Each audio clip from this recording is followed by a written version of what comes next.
I'm not going to speak on issues of corruption and things like that, but I'm only going to focus on one thing he said about not being able to say no to the president. If the president decides and directs payment as an executive head, do I have the power?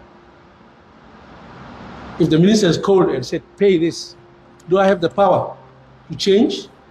I don't have. Now, here's what I want to say.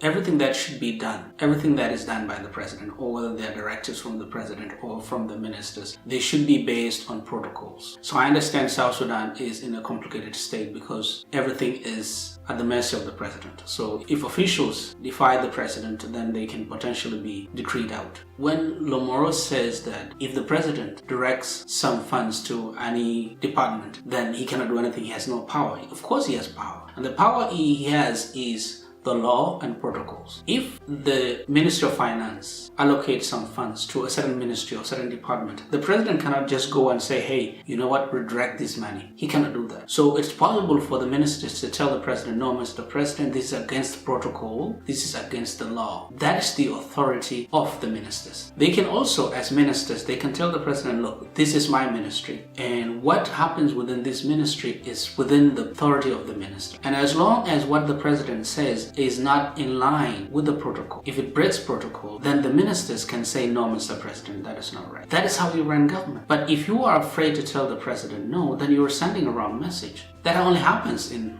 authoritarian governments. If the ministers are afraid to tell the president, no, Mr. President, this is wrong, then there's no way you can improve that government. There's no way you can tell us that the economic realities are going to improve, that service provision will be provided to the South Sudanese citizens. Now, the money that has been allocated, which is about 10 million or even 15 million for special projects, is just the old ways in which these euphemisms are used to talk about corruption. So it is time for ministers to understand that yes, you can say no to the president. The president is not a monarch. He's not an authoritarian, and that people are afraid to say no. You can say no within the law, within protocols.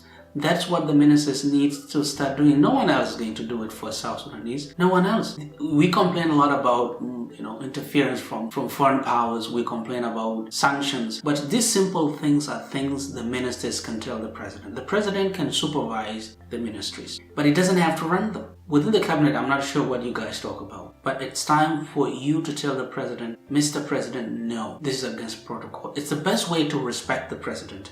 It's the best way you can look back later and say, look, Mr. President, our government is running according to protocols. But if you put the president above and beyond protocols and laws, you are the problem in South Sudan. So it's time for you to realize that protocols are sacrosanct. They are almost holy. They are the things that help you run the government according to the law.